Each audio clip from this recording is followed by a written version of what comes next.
Mendy et l'ensemble du personnel d'ARMB TV. Donc nous vous laissons au professeur pour développer votre exposé.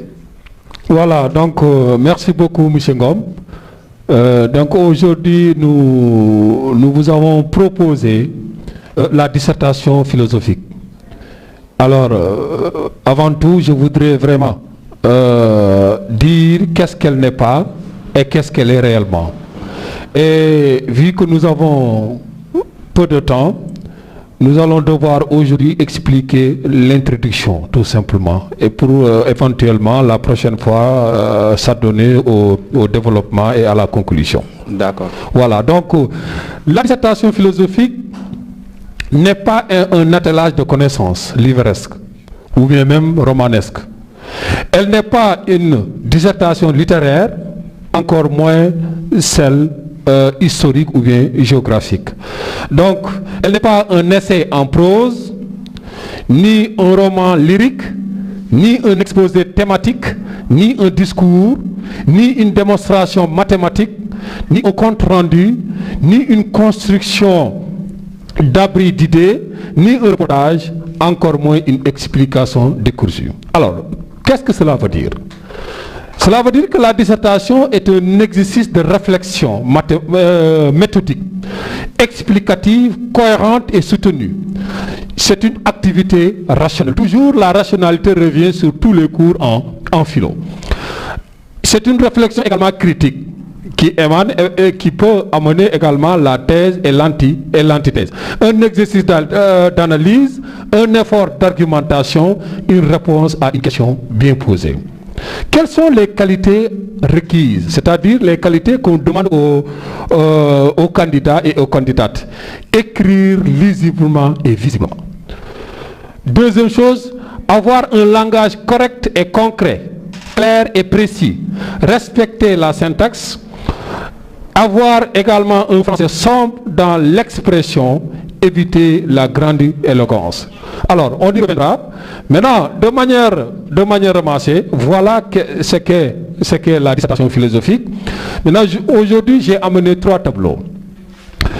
Le premier tableau, c'est un exemple sociétal. Parce qu'aujourd'hui, élève bi ngay jàngal boo bëggee mu xam li mu koy jàngal, il faut que nga fekk ko fi mu ne, c'est-à-dire nga jël un exemple sociétal boo xam ne day permettre moom mu mën a gis boppam si les explications que tu lui donnes. Deuxième tableau, c'est l'arbre. Souvent on me dit le professeur d'arbre. Je dis que moi je résume pratiquement tous mes cours sous forme d'arbre. Alors ça revient et je pense que vous avez adoré. Alors troisième tableau, nous avons pris 2 sujets distincts avec une analyse détaillée et des introductions d'une différente manière. D'accord. Je vais commencer par le tableau 1 qui est un sujet d'application. Voilà le sujet. Le Ngalax participe-t-il au dialogue islamo-chrétien? Ku ko déggul mooy est-ce que ngalax bi nga xam ne moom la chrétiens yi di joxe Pâques, est-ce que loolu tax na diggante chrétiens yi ak musulmans yi ratax ba nga xam ne problème du si am? Donc voilà la grande question qui s'est posée, qui l'a télé, loolu la te.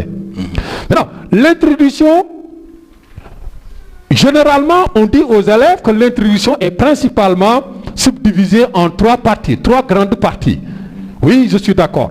Mais puisque jàngale mu gën a leer moo ñu tax a jóg, il faut que partie ñu toj ko nu mu gën a simple ak nu mu gën a clair. Moo tax j'ai proposé à cette introduction là 5 différentes parties. Maintenant, il y a des parties secondaires, facultatives, mais qui sont très importantes. Pourquoi? Parce que souvent je dis aux élèves que tout ce qui permet aux candidats et aux candidates d'amasser des points, c'est important, c'est pas gratuit. Maintenant, l'amorce du sujet. Je vais devoir vraiment, après avoir expliqué tout ça, comment est-ce que l'amorce du sujet doit être. Regardez, l'amorce du sujet, nous avons 3 possibilités. Il y en a d'autres, mais voilà les 3 grandes possibilités. Soit on le fait par la définition du concept majeur, Parce que chaque sujet, il y a des sujets à concept. D'ailleurs, nous en avons 3 principalement, les sujets en concept, les sujets à comparaison ou bien les sujets à thèse. Maintenant, ici, nous avons un sujet à concept. Quel est le concept majeur? C'est le ngala. Autrement dit, je pourrais remplacer ça par la liberté. La liberté est-elle accessible à tout le monde? Donc, dans ce sujet-là, la liberté serait le concept majeur. Ici, nous avons le ngala. Maintenant, est-ce que je peux, pour amener le sujet, c'est-à-dire l'amorce du sujet, j'ai 3 possibilités, 3 grandes possibilités. La première, c'est quoi? Définir le concept majeur. Ou bien partir d'une citation d'autrui qui dit approximativement, ou bien qui pose approximativement la même question que le sujet. Ou troisièmement, contextualiser le sujet, c'est-à-dire créer un général.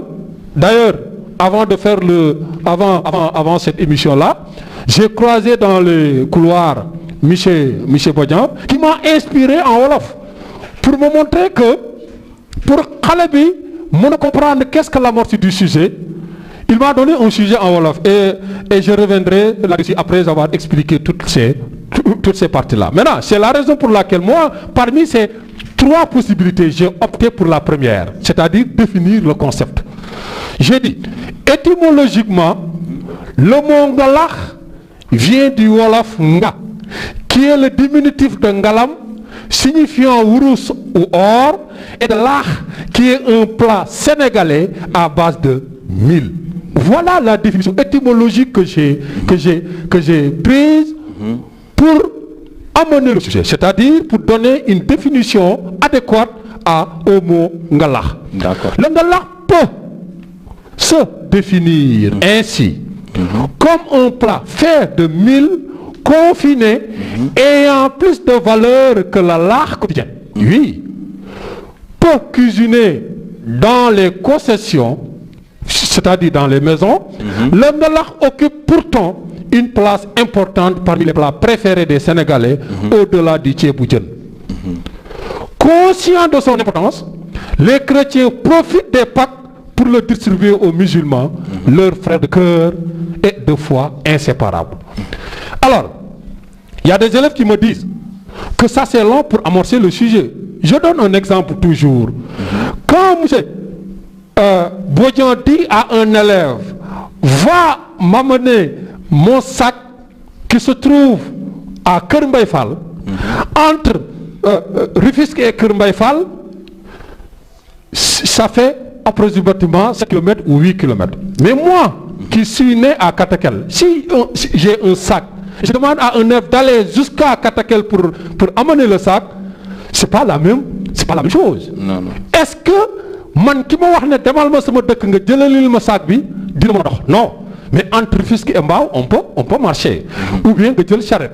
Mais entre Dakar et dans mon tout petit village qui fait 500 km, donc on ne peut prendre qu'une voiture ou un avion, autant pour moi. Alors, qu'est-ce que cela veut dire? Cela veut dire qu'un sujet, vous pouvez avoir un sujet où 2 phrases simplement suffisent pour poser le sujet, c'est-à-dire pour amorcer le sujet.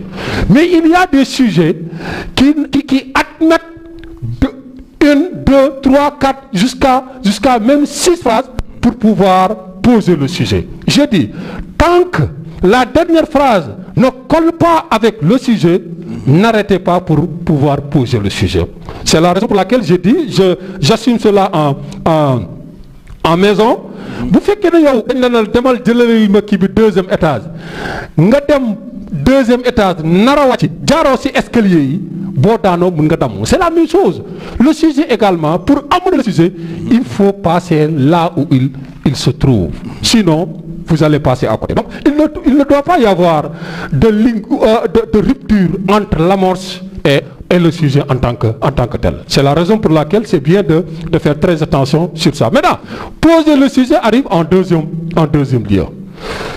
Poser le sujet veut dire quoi? Jëlal ma demal jëlalil ma sac bi, jël nga ko fekk nga monsieur Bodian fi mu ne tegal ko c'est-à-dire sac ba jël ko teg ko. C'est ça poser le sujet en bon français. Alors, d'où la pertinence de l'interrogation suivante. Le ngala participe-t-il au dialogue islamo-chrétien? Donc nous avons deux façons de poser le sujet. Soit vous le posez directement avec les guillemets, c'est-à-dire en reprenant textuellement le sujet, ou bien vous le posez sur le régime indirect, et ça, si vous le faites de manière indirecte, vous êtes en train vraiment de faire les deux parties en même temps, c'est-à-dire reformuler. Dès qu'on... en reformulation, nous avons le préfixe re. Formulation, c'est le sujet en tant que tel. Maintenant, reformuler, c'est dire, c'est poser le sujet d'une autre manière, sans trahir l'intrigue ou bien le sens du sujet en tant que tel, de l'interrogation en tant que tel. Voilà. Donc, entre poser le sujet et reformulation du sujet, voilà, parfois la reformulation du sujet n'apparaît pas sur vraiment l'explication théorique des professeurs. Mais c'est très important. Pourquoi? Parce que tout ce qui permet vraiment de charmer le correcteur, c'est très important pour l'élève. Alors, donc, d'où la pertinence de l'interrogation suivante, le Ngalax participe au dialogue islamo-chrétien. Autrement dit, le Ngalax permet-il de raffermir les liens socio-culturels ou rapports humains entre les musulmans et les chrétiens? Vous voyez, entre le Ngalax participe-t-il au dialogue islamo-chrétien et le Ngalax permet-il de raffermir les liens socio-culturels ou rapports humains entre les musulmans et les chrétiens? C'est la même chose. Maintenant, fii da ko waxee nii, fii ma waxee ko neneen te wax li waaj wax, c'est-à-dire kii li mu demande, li mu laajte, moom laa laajte kook sama kàllaama bopp. C'est ça la reformulation du sujet. C'est pas obligatoire, mais c'est bien. Alors, bu ñu jógee foofu, la partie la plus essentielle, c'est la problématique. Problématique dalay permettre nga xam lu bëri. D'ailleurs, la problématique, dans problématique, nous avons problème, problématisation. Cela veut dire le problème, c'est le thème du sujet. Maintenant, la problématique, c'est toutes les questions qui tournent autour du thème. Je donne un exemple. Coronavirus, Covid-19. C'est un problème au Sénégal. Tout le monde en parle. Ça, c'est ça le problème du Sénégal aujourd'hui. Mais quelle est la problématique de cette Covid-19 là? C'est que naka la ñuy def ba moytu ko. Voilà une question. Ku ko am nooy def ba naka la docteur yi def ba faj la. Deuxième question. Est-ce que réellement, il y a des Sénégalais qui se posent même la question, est-ce que coronavirus am na? Troisième question. Boo amee ba pare, est-ce que ñun, le musulman pourrait dire, c'est-à-dire le fanatique pourrait dire, man gëm naa yàlla, lu am yàlla la, lu ma neex def, lu ma dal ma xam ne yàlla la? C'est une question. D'autres questions reviennent. Donc cela veut dire que le problème coronavirus se pose, mais la problématique, c'est toutes les questions qui tournent autour de ce problème-là. Maintenant, ça nous permet d'abord de rechercher des idées. En problématisant, nous recherchons en même temps des idées et la problématique nous permet d'être exclus vraiment de cet enclos d'hors sujet. En faisant quoi? En délimitant le champ du sujet. La problématique également nous permet vraiment de connaître en quintessence et en essence l'interrogation ou les aboutissements du sujet en tant que tel. Voilà. Donc, et ici j'ai problématisé le sujet toujours. En quoi à quoi sert véritablement la distribution des plats de Ngalax? Oui, c'est une question qui peut se poser. Est-ce que le chrétien qui vient chez le musulman pour lui donner ce Ngalax-là, maintenant, quelle est l'essence? Quel est le sens vraiment de cette distribution-là? C'est une question possible. Deuxième question, en quoi pourrait-il être un facteur d'affermissement des liens socio-culturels? Alors, beneen question yi mooy, puisque dañoo wax ne fii dañ ko laajte, léegi mun nañu wax ne waa si lan la séddale Ngalax mun a doon loo xam ne ni day jegeloo te wala day rax diggante musulmans et chrétiens. C'est une question possible. Ne peut-on pas y voir un obstacle social? Est-ce que le fait ñuy séddale Ngalax yi, est-ce que loolu si gannaaw ñu ko gisee lu baax, est-ce que amul ab mbir moo xam ne ni mun nañ si jiixi jaaxa si lu bon? Le Ngalax distribué aux musulmans par les chrétiens n'a-t-il pas une valeur inférieure à la viande donnée par les musulmans aux chrétiens? kooku it mun nañ ko demander est-ce que boo nga lax bi nga xam ne nii moom la chrétien bi di jox musulman bi est-ce que tolloon na valeur tolloon na neexaay ak pooju xar mbala boolu yàpp bi nga xam ne moom la musulman bi di jox chrétien bi kooku également c'est une question possible à se poser. Donc vous voyez, il y en a d'autres. Donc toutes les questions qui tournent autour du problème, c'est ça ce qu'on appelle la problématisation. Maintenant, le plan. Ici, nous avons deux possibilités. Si au niveau de la problématique, vous avez deux questions qui sont aptes vraiment, où vous avez beaucoup plus d'arguments au niveau du développement, vous pouvez prendre les questions de la problématique sous forme de plan. D'accord. Et vous allez dire, la prise en charge des questions problématiques constituera le corps de notre développement, sans poser de questions au niveau du plan. Parce que déjà, vous l'avez posé au niveau de la problématique. Mais pour être beaucoup plus dangereux, un élève peut avoir deux autres questions où il a beaucoup d'argumentation au niveau du développement pour les poser au niveau du plan en disant, dans l'optique de mieux traiter notre réflexion, nous allons tenter de répondre aux questions problématiques ci-dessus. Quel est le rôle du Ngalakh dans le dialogue interreligieux au Sénégal? N'est-il pas exagéré de dire que le Ngalakh est un élément essentiellement unique du dialogue islamo-chrétien au Sénégal, ce pays de la Teranga bigarré? Donc, voilà en grosso modo les différentes parties de l'introduction. Quand je dis les différentes parties de l'introduction, je pouvais venir dire tout simplement que l'introduction philosophique est composée de trois parties: l'amorce, la problématique et le plan. Ou bien même, il y a des documents qui disent deux parties principales: l'amorce et la problématique. Maintenant, dans l'amorce, on peut poser le sujet. Dans l'amorce, il est inclus poser le sujet et la reformulation. Dans la problématique, on peut avoir également en même temps le plan. Voilà en grosso modo ce qu'on pouvait dire sur l'introduction de ce sujet-là. Le Ngalakh participe-t-il au dialogue islamo-chrétien? Maintenant, là et là, ça schématise et ça résume approximativement toutes les questions qui peuvent être posées pour la compréhension et la faisabilité de l'introduction d'une dissertation philosophique. Alors, ici nous avons les racines, les trois racines. Cela veut dire les sujets à comparaison, à concept et à thèse, qui reflètent une introduction. Dans l'introduction, voilà les cinq parties. Bien entendu, les cinq parties que j'ai détaillées ici au niveau de l'introduction. Nous avons l'amorce. Nous avons posé reformulation, problématique, nous avons également le plan. Maintenant, au niveau du plan, il y a une explication à faire. Parce que l'élève, on lui dit, le plan est composé de thèse et d'antithèse. La thèse, c'est expliquer en quoi le Ngalakh participerait-il au dialogue islamo-chrétien. C'est ça la thèse. Quels sont les éléments qui concourent à élucider effectivement que le Ngalakh est un élément essentiel pour le rapprochement socio-culturel, les rapports humains entre les chrétiens et les musulmans. Ça c'est un fait, c'est la thèse. Maintenant, l'antithèse pour l'élève, il y a des élèves qui croient que l'antithèse, c'est dire le contraire. C'est-à-dire dire effectivement que le Ngalakh n'est pas du tout, ne participe pas de manière radicale, n'a rien à voir avec le dialogue. Donc ça, c'est ça ce qu'on appelle la thèse anti.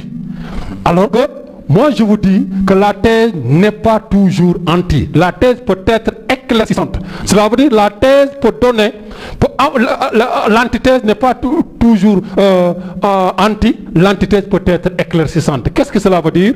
Cela veut dire que si la thèse aborde de A à B, l'antithèse peut continuer l'explication de B à Z, etc. Donc cela veut dire tout simplement que l'antithèse peut être une source d'éclaircissement.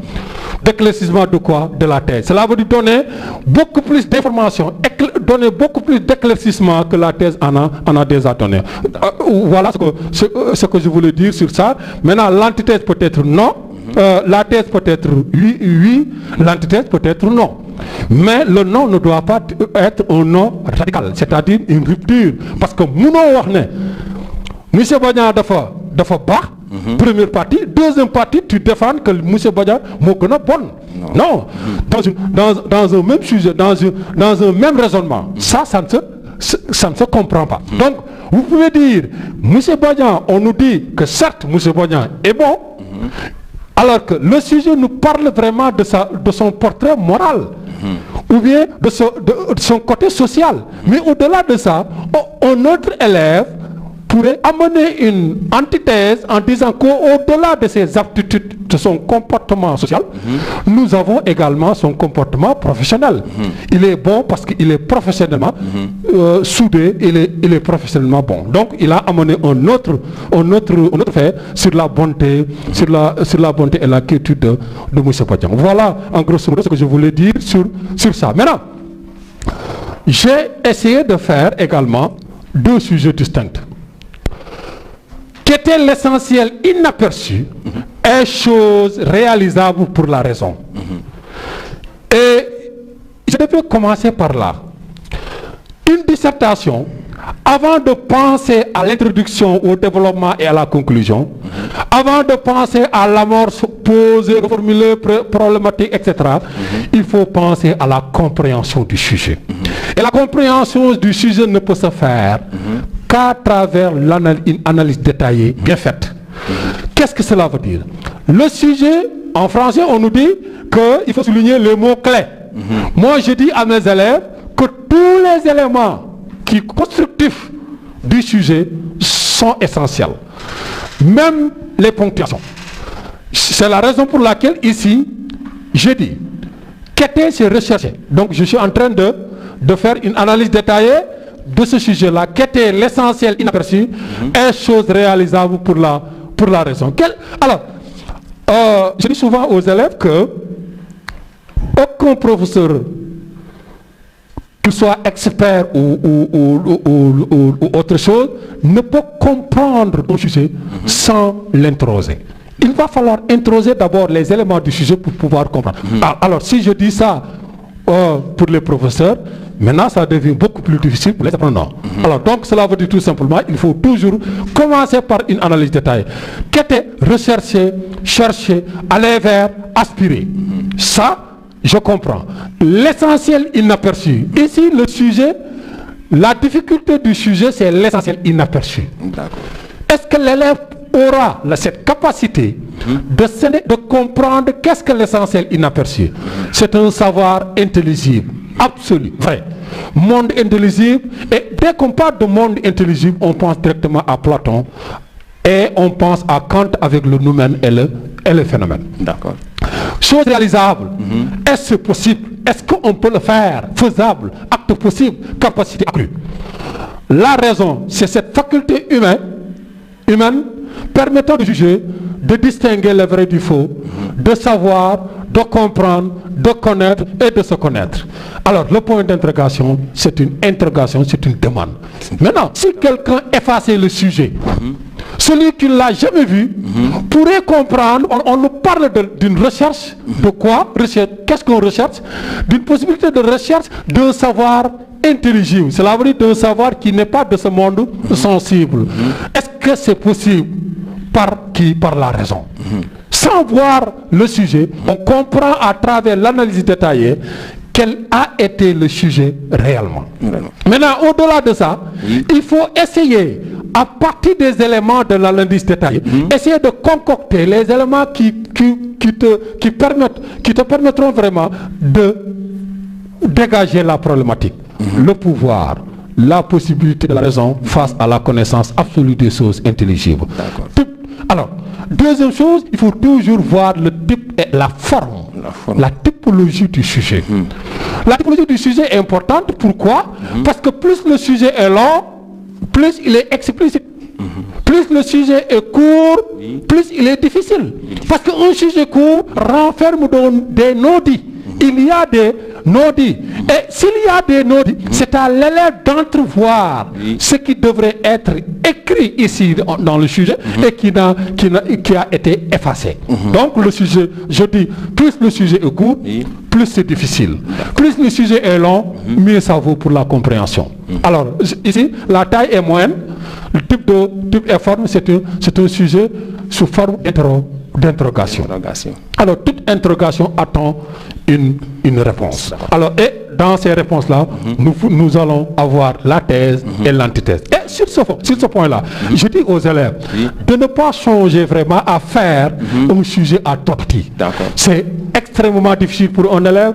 Donc, si on vous présente un sujet où il y a possibilité d'avoir une synthèse, il faut le faire sous forme de conclusion partielle, des deux conclusions partielles, comme source de réconciliation entre ces deux parties, mais ne le fait pas en partie intégrante.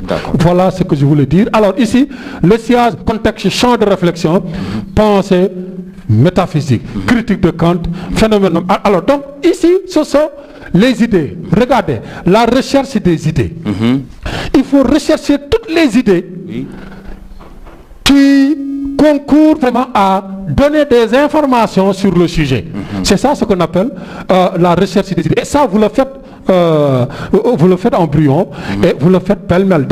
Voilà. Alors, en mai, on m'a appris que la métaphysique, c'est Aristote est un métaphysicien, Leibniz. Vous donnez toutes ces informations-là pour pouvoir vraiment illucider votre sujet. La thèse et l'antithèse. Alors, si l'élève fait ce travail, qu'est-ce qu'il lui reste? Absolument rien. Il ne lui reste que dire 1 plus 1 égale 2. Ou 2x plus 4x égale 6x. Ça devient mathématique. Mais le travail principal, ça se fait au niveau de l'analyse détaillée. Alors, après l'analyse détaillée, j'ai concocté cette introduction. La raison est une faculté pensive. Où est-ce que j'ai trouvé la raison est une faculté pensive? C'est au niveau de l'analyse détaillée. La raison est une faculté humaine.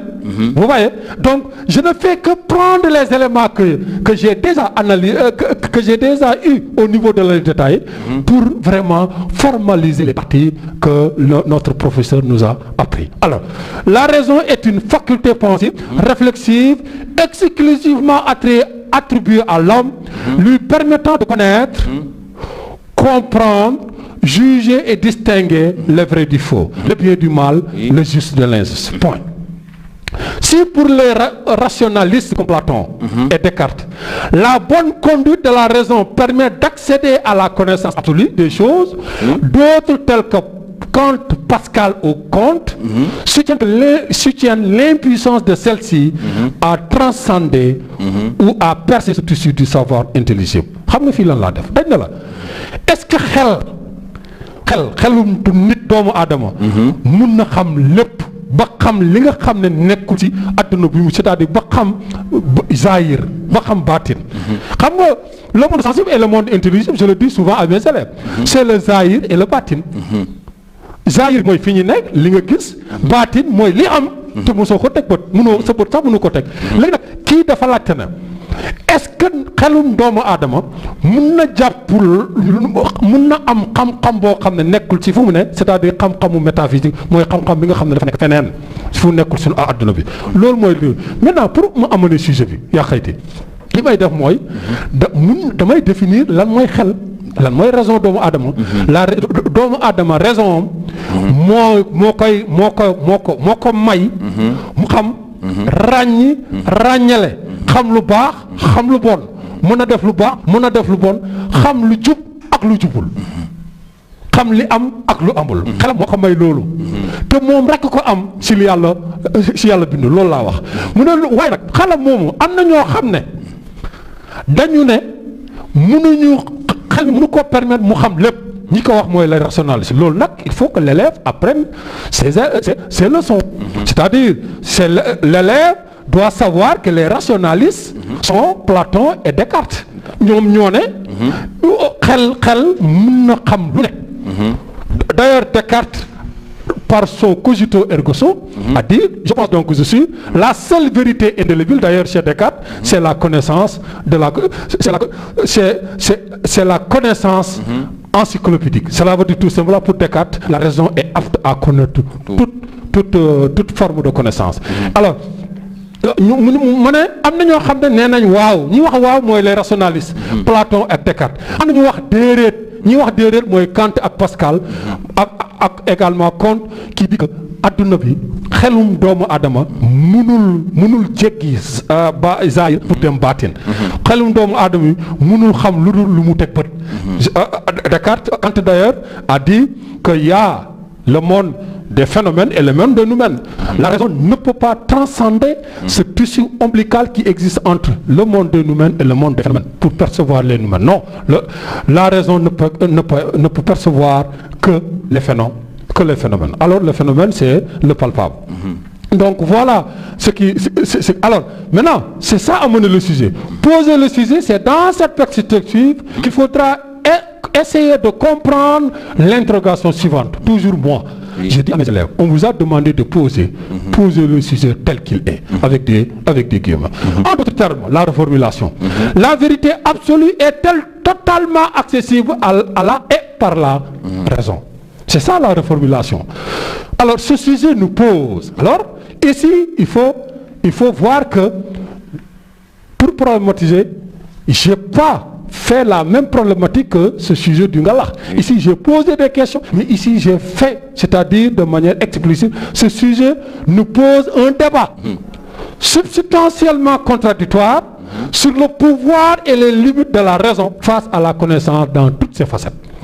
Moi, comme problématisation, mun nga laajte. waaye problématisation également mun nga ko def sous forme d'affirmation. nga ne sujet bi li ñu ma laajte bi daf ñuy tax mu ñuy jox ko si ñu xool mën ak kattanu xelum nit fan la mën a yem. est-ce que mun na xam lépp. wala mun xam lépp loolu la ñu sujet bi di laaj. donc c'est ça la problématique. Alors maintenant poser le plan également, j'ai renversé les choses. J'ai dit, dans quelle mesure la connaissance métaphysique est-elle accessible? Le champ de connaissance de la raison n'est-elle pas limité? Telles sont les questions que nous allons devoir répondre au cours de notre développement. Maintenant, j'ai commencé par l'expression dans l'optique de bien, etc. Ici, j'ai posé les questions d'abord avant de donner cette expression introductive. Voilà, M. Ngom, ce que j'avais à dire. Nous avons un autre sujet pour terminer avant les questions.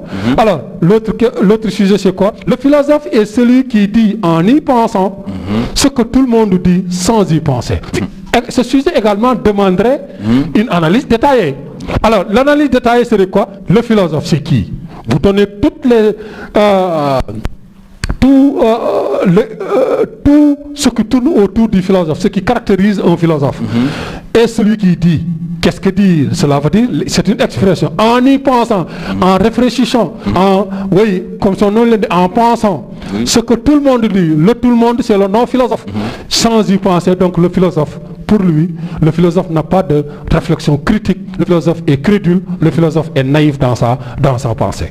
Alors donc, et l'introduction c'est quoi? L'être humain se détache de l'animal par l'obtention d'une faculté intellectuelle éclairée qu'est la raison. La raison revient.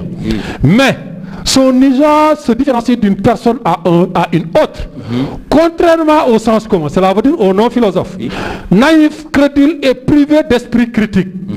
Pour qui le monde est fini et défini, le philosophe est doté d'une capacité de réflexion et de recul devant toute évidence pour en avoir la vraie véracité de l'ordre des choses souvent trompeuses. C'est peut-être, ça c'est amener le sujet, l'amorce. C'est peut-être dans ce sillage que le sujet, le philosophe est celui qui dit en y pensant tout ce que tout le monde dit sans y penser, peut être inscrit. Ça également c'est une autre manière vraiment de poser le sujet. Autrement dit, l'attitude et la valeur intrinsèque d'un philosophe sont différentes de celles des autres de par les caractères pensifs et réflexifs du premier. Le premier, c'est le philosophe. Alors, pour étayer notre argumentation, nous allons tenter de répondre à certaines questions problématiques. En quoi le philosophe agit-il contrairement au sens commun? Cette nature critique du philosophe ne fait-il pas de lui un être méconnu et mal connu? Voilà, en grosso modo, ce que je pourrais dire de manière très ramassée sur l'introduction d'une dissertation philosophique. L'essentiel à comprendre.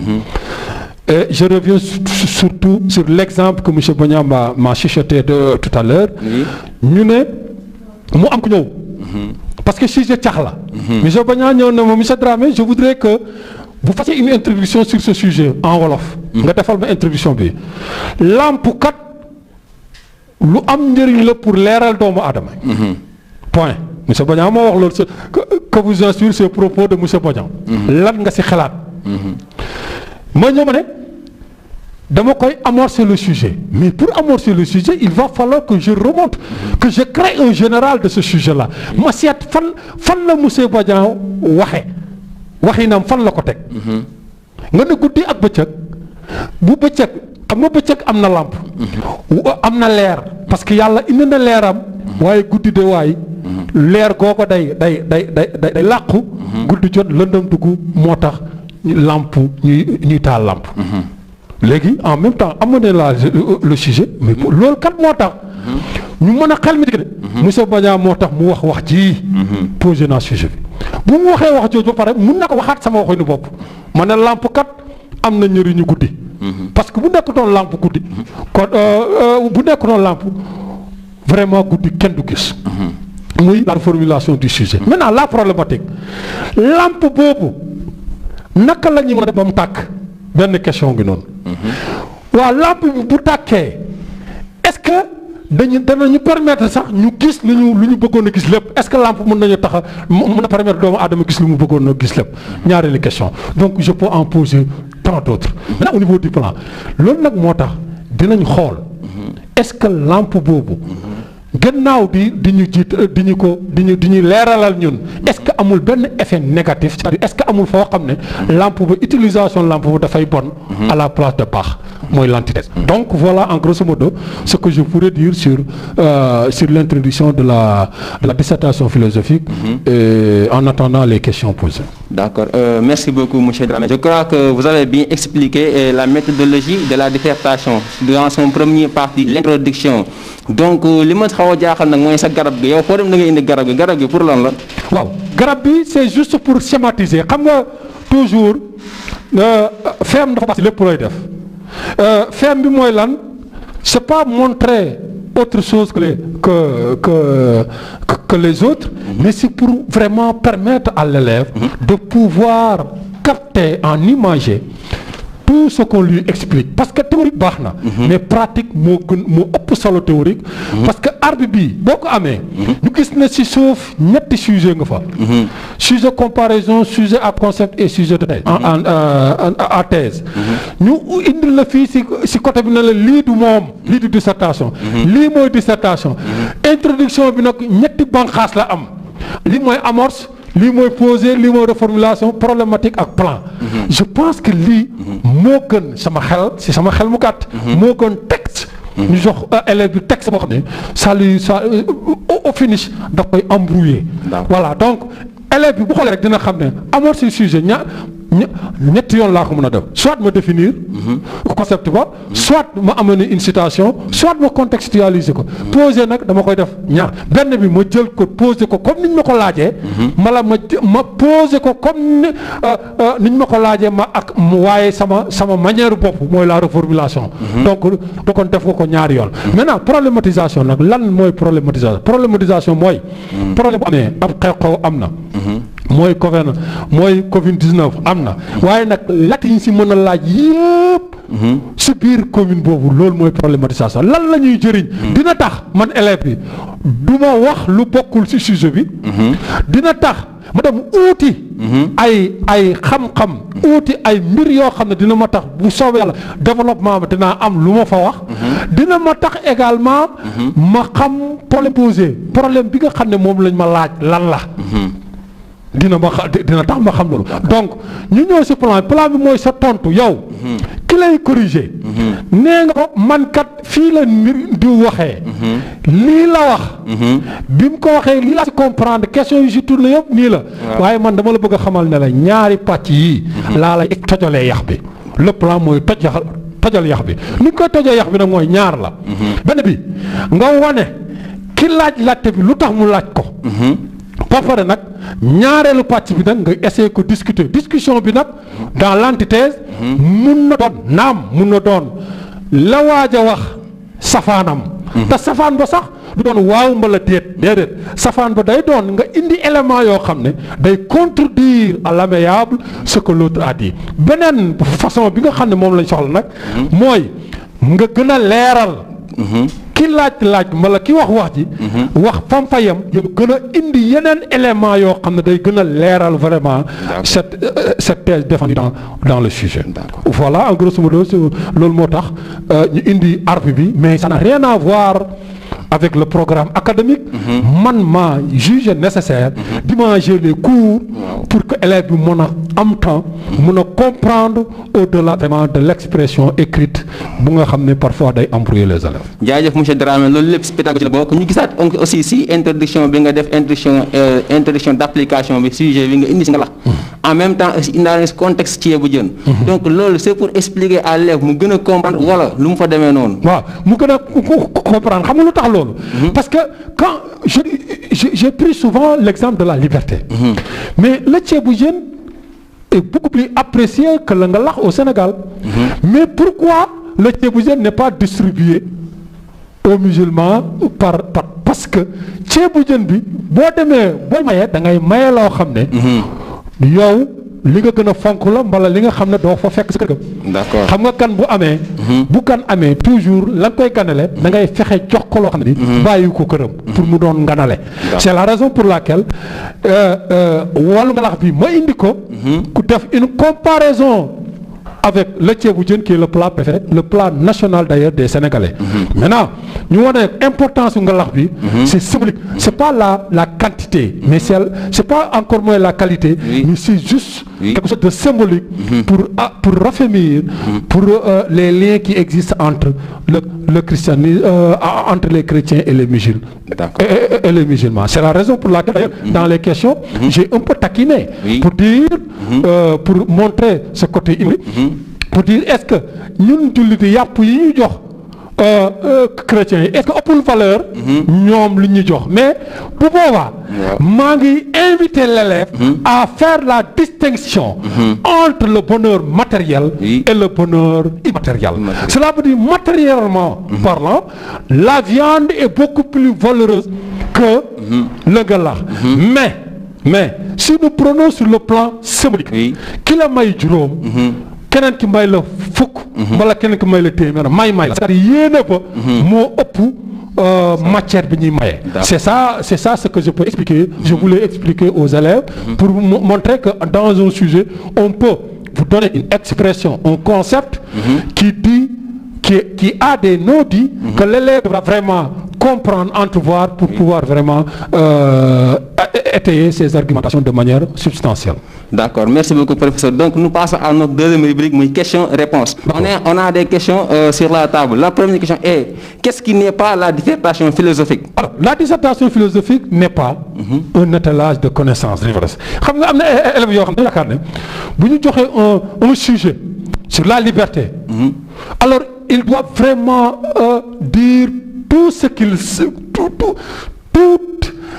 il doit évoquer toutes les informations qu'ils ont sur la liberté. Non, parce que nous avons le sujet sur la liberté, mais nous avons des libertés. Nous avons la liberté psychologique, la liberté de soi, la liberté étatique, la liberté sociétale. Si le sujet vous parle de liberté psychologique, c'est-à-dire l'ataraxie et l'apathie, la quiétude de l'âme, comment est-ce que l'homme peut-il être libre psychologiquement? Et vous parlez de loi et d'État sous prétexte que c'est la liberté, on m'a donné un sujet de liberté, vous faites fausse route. Donc cela veut dire tout simplement que la dissertation, c'est cette capacité, cet exercice intellectuel, ce débat intellectuel réflexif qui permettra à l'élève de pouvoir trier, de pouvoir sélectionner. On demande à l'élève vraiment cette capacité de sélection de tri qu'il a par rapport à une connaissance encyclopédique. C'est la raison pour laquelle la dissertation n'est pas un attelage de connaissances livresques, encore moins romanesques. Il y a d'autres choses également à dire aux élèves. Qu'il y a des élèves qui sont entêtés par des citations. Dañuy parcaliser les citations de telle sorte que bu ñu leen joxee sujet, ils veulent coûte que coûte mettre ces citations-là dans et je leur dis, je leur libère de cette psychose. Que on peut faire un très bon devoir de dissertation sans citation. Mais on ne peut pas faire un très bon devoir de dissertation sans évoquer les philosophes. Qu'est-ce que cela veut dire? Si on nous parle de Platon, c'est-à-dire vous voulez parler de Platon dans un sujet comme par exemple l'accès à la connaissance métaphysique, vous avez oublié ou bien vous n'avez pas de citation de Platon. Mais ce qu'on demande à l'élève, c'est de pouvoir donner l'idéologie, c'est-à-dire la thèse défendue par Platon dans ce sujet-là. moo tax ñu ne leen am na ñoo xam ne dañu bëgg kut ñuy am ay citation yoo xam ne bu ñu leen joxee citation rek dañ ko fay dugal par la force. Non ñu ne la li ñu la laaj citation baax na naam mais c'est très dangereux parce que citation bi boo ko joxee ku ko moomul nga ne tout ce que je sais c'est que je ne sais rien disait Platon. Alors que c'est Socrate. ki lay corriger day mer parce que daf naa wàcce kii élèves yi dafay yaakaar ne man xaw ma dara mu mer te ki lay corriger nag boo ko merloo ça devient dangereux. Pourquoi ça devient dangereux? Parce que ku mer du la may lu baax. Maintenant c'est pourquoi il faut faire très attention vraiment à ce type-là. ñu ne la du essai en pause. Non du ñëw rek wax lu la neex. Non il faut être organisé. D'où également un exposé thématique. Non, il y a une organisation, c'est la raison pour laquelle d'ailleurs on vous donne l'organisation de l'introduction. C'est pas un reportage. jël benn paragraphe rek ne diw nee na point. Même si vous évoquez une citation, il va falloir vraiment expliciter cette citation. Cela veut dire, quand vous dites tout ce que je sais, c'est que je ne sais rien, disait Socrate, entre guillemets, vous dites en effet, de par cette citation, Socrate voudrait dire ou bien voudrait exposer que la seule connaissance qui est connaissance, c'est la connaissance de son ignorance. D'accord. Donc la deuxième question c'est quoi? Qu'est-ce qui permet à l'élève de comprendre un sujet, quelle que soit la difficulté? Alors, c'est l'analyse détaillée. Donc l'analyse détaillée est primordiale. Avant l'analyse détaillée, il faut lire, et je le dis, lire autant que possible. Pourquoi? Parce que ce n'est pour rien qu'on donne aux élèves 4 heures de temps. Il faut toujours essayer. Je dis souvent aux élèves, ne faites jamais d'introduction ou de développement sans comprendre le sujet au préalable. Et qu'est-ce qui nous permet vraiment de comprendre ce sujet-là? C'est l'analyse détaillée. Essayez d'interroger élément par élément constructif du sujet. Même les ponctuations. La ponctuation est très importante au niveau du sujet. Alors voilà, c'est ça ce qui nous permet vraiment de comprendre le sujet de manière claire et nette. D'accord. D'habitude, si introduction, dañuy jaawale ce qui est problématique et problème. Expliquez-nous ça. Très bien. Alors, le problème, je l'ai dit, c'est le thème, c'est la thèse du sujet.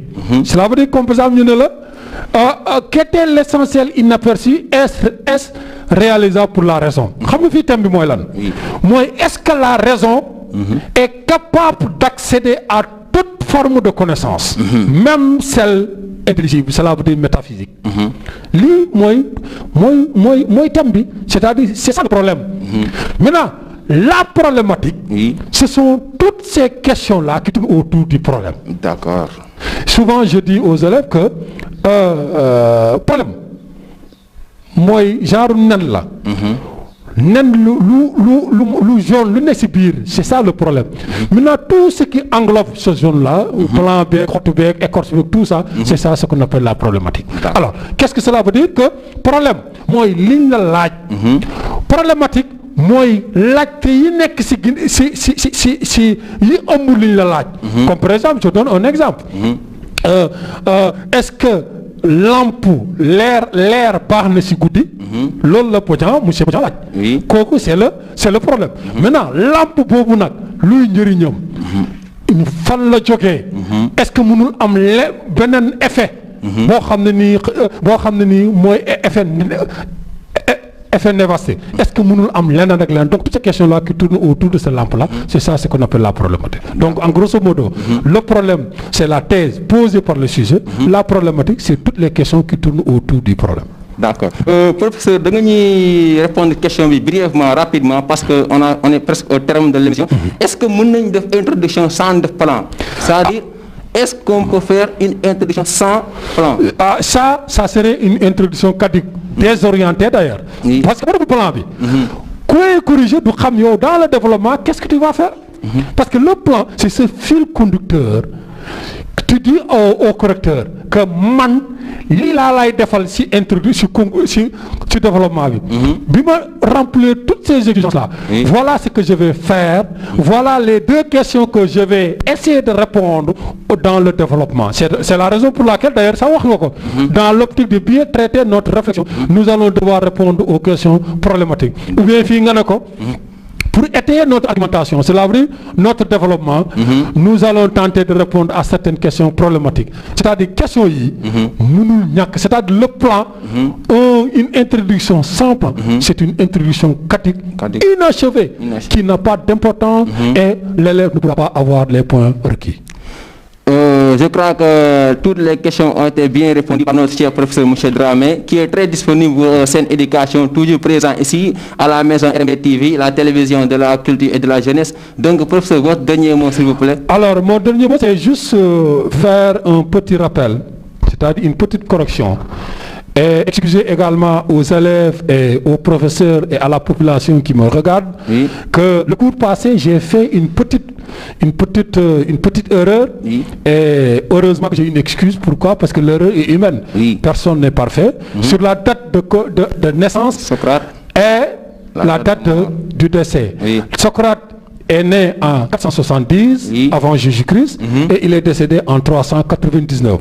Et moi j'avais dit l'honnêteté intellectuelle me permet vraiment de s'excuser devant tout le monde. J'avais dit que Socrate est né en 390 et en 399 et il est décédé en 740. Et ça, bon, ça c'est purement humain, mais je devais avant la fin de cette émission-là, vous dire et évidemment vous présenter toutes mes excuses. Je le répète encore une fois, Socrate est né en 470 avant Jésus-Christ à la Perse.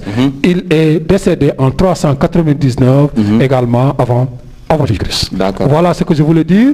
Et pour terminer, je remercie vraiment tout le monde et mes remerciements vont directement à l'ensemble du personnel de la RMB TV, leur disponibilité, leur gentillesse et leur professionnalisme. Je te remercie également vous, M. Ngom, parce que je ne suis pas, je dis toujours, sur la liste de tous les professeurs de philo, je suis le moins chevronné pour dire que vous m'avez choisi par abnégation et par amour. Et je ferai tout pour ne pas vous décevoir également et ne pas décevoir les élèves qui regardent à travers cette fameuse chaîne, la RDTV. Je ne vais pas terminer sans remercier également notre professeur de français, M. Bodjan. Je remercie tous les élèves et tous les parents qui me regardent à travers cette fameuse télé RMB TV. Merci beaucoup aux réalisateurs, merci beaucoup à tout le monde. Voilà. D'accord. Ok, merci beaucoup aux réalisateurs Falni Diaré di nuyu Aram di ko sargal bu baax nuyu suñu caméraman Adama duñu fàtte ki nga xamante ne mooy monsieur Bodian. Il est très engagé, il est très déterminé pour ànd ak ñun ci télé bi RMB TV, soutenir Sen Éducation mais aussi de soutenir élèves yi. Ñu ngi nuyu suñuy parents di nuyu aussi monsieur docteur Ndiaye di nuyu Abdou Aziz Sène, secrétaire général APE, un entrepreneur social ki nga xamante ne moom chaque fois dafay sonn ci xale yi li ñuy def seen jàng actuellement ni mu sonn trop. Di nuyu aussi ki nga xamante ne mooy Fat Bintou Touré, président APE Afrique, APE Sénégal aussi tamit ñu ngi leen di jaajëfal di nuyu di leen jox dig daje bu suba incha allah rabbi ak seen beneen numéro ak seen beneen match ak seen beneen professeur jaa ngeen jëf. Merci beaucoup.